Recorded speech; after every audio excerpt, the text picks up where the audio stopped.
A gente agora vai falar sobre a característica do RN. Uma das características que a gente vai falar, logicamente, é a cabeça, tá? A cabeça do RN, ela é a mais notada, porque dá para você ver, logicamente, o crânio, tá? E, logicamente, dá para você popar, logicamente, a cabeça do RN. Então, o RN, tá? A questão do perímetro cefálico, tá? Ele mede no máximo 35, tá? 2 centímetros maior do perímetro torácico, tá? Então a cabeça é um pouquinho maior.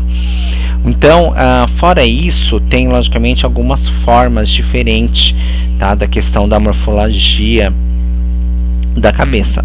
Então, a questão do ovoide, tá? A questão do ovoide, tá? É uma morfologia que sofre algumas alterações no canal uterino, tá? E assim, logicamente, ajuda a questão da passagem, logicamente, na hora que a mulher está tendo parto, da questão da cabeça encefálica, tá? A gente também tem a presença da poça, tá? Serossanguinolenta, tá?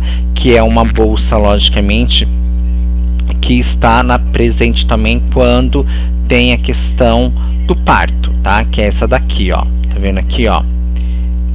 Tá vendo, ó? Céfalohematomas, tá vendo aqui, ó? Tá? Separando céfalohematomas, tá? Que essa daqui é a bossa, tá vendo, ó? Tá aqui, ó. Bossa, tá? Serossanguinolenta, tá? Serossanguinolenta. Então, essa bolsa, tá? Que logicamente é céfalohematosa, tá?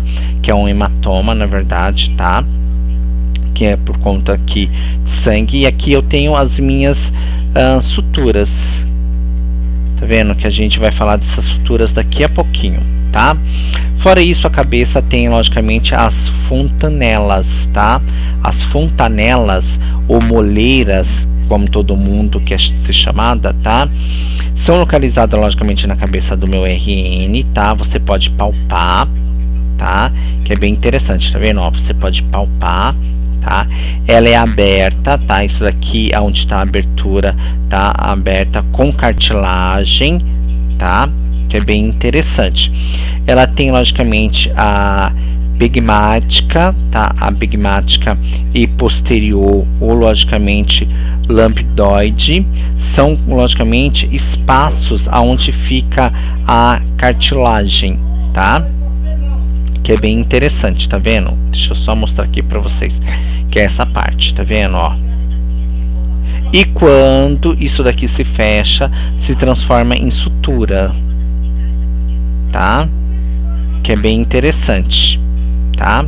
A gente tem os principais reflexos. A gente tem um reflexo, tá vendo, Moro, tá? Esse reflexo, logicamente, o Moro é quando a criança ela tem uma característica de equilíbrio, tá? Que a criança ela começa a sentar, a criança logicamente consegue ficar em pé, levantar, tá? Começa logicamente a ter a posição de abraço, tá? Então ela começa a ter firmeza, tá? São reflexos, tá? Que ele vai pegando. A gente tem um reflexo, logicamente, de preensão, tá? Que é um reflexo onde o bebê ele começa a segurar, tá? As coisas, tá? Pelas mãos e pelos pés, tá? Com o objetivo, logicamente, de ficar mais firme, tá? A gente, logicamente, tem os principais reflexos também, que é, logicamente, marcha, tá? Autônica, tá? Essas marchas autônicas, ou logicamente rastejante, tá? Reflexo rastejante, tá? Que são aqueles reflexos onde a criança ela começa logicamente a cartilhar, ou ela coloca logicamente os bracinhos e o tórax fica para baixo e ela fica andando, tá? Logicamente são marcas, tá? Ou manchas, tá? De uma movimentação, tá? Isso também tem a questão do abdômen, tá? Também, tá? Que a criança começa. Eu tenho logicamente o reflexo de sucção e deglutição, tá? Logicamente pela faringe, tá? Faringel, tá? Que é logicamente responsável desse processo de sucção. Isso é muito importante a gente fazer, da questão dos reflexos de sucção, para saber se a criança ela está, logicamente, recebendo o leite materno. Isso a gente faz assim, a gente coloca um dedo na boca da criança, mas primeiramente a gente vai higienizar as mãos, colocar a luva, a gente coloca o nosso dedo mindinho, tá, na boca do RN, e ele faz a sucção. Fazendo a sucção, logicamente ele está preparado para receber o leite materno, tá? Por isso a gente ensina, a mãe não consegue colocar logicamente os seios maternos para fazer a sucção, então tem logicamente esse reflexo de sucção que a gente precisa, tá? A característica logicamente do prematuro, tá?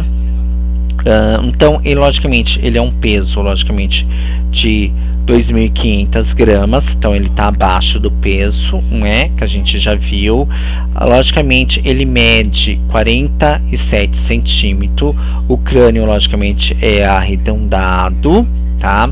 Eu tenho logicamente o milus, tá, sebáceo, tá, ou milia sebáceo, na verdade, tá, que seria logicamente aquelas pontinhas brancas, tá, que tem no meu RN. Eu tenho logicamente, tá, a questão do corpo, quando ele está muito pequeno, ele tem um excesso de vênix caseoso, temperatura irregular, tá, choro fraco, tá? Isso acontece tudo quem é prematuro, tá? A sucção fraca ou ausente, sonolentos, unhas mal desenvolvidas, insuficiência respiratória, tá? Então essa criança aqui, tá, provavelmente ela precisa de uma incubadora, que daqui a pouquinho a gente vai falar, tá? A gente tem a pele, tá, macerada, ou essas peles amaceradas são aquelas dobrinhas, tá, olhos regalados que muitos RN eles têm, não é? Isso é uma característica do pós, não é, parto. Quando tem o parto, tá, pós-parto, a criança ela apresenta aquelas gordurinhas, aquelas preguinhas, aquelas rugas, não é, que fica, tá? Ou logicamente a pregueada, tá? Pele pregueada ou macerada, que logicamente são faladas. Os olhos logicamente arregalados, eu já falei, pode ter ausência, tá, do vênix caseoso, pele seca, tá? O cordão umbilical com cor esverdeada, tá? E a frequência, tá, cardíaca está instável, tá? Porque teve um sofrimento fetal, tá? Que pode acontecer nisso. Isso daqui é como se fosse uma agressão pro RN, tá? Quando ele sai, logicamente, da vagina da mulher, o RN ele pode apresentar isso, tá? Que a gente precisa, logicamente, ficar atento nessas situações. Aqui eu tenho a minha sala de parto, tá? Que a gente vai falar um pouquinho.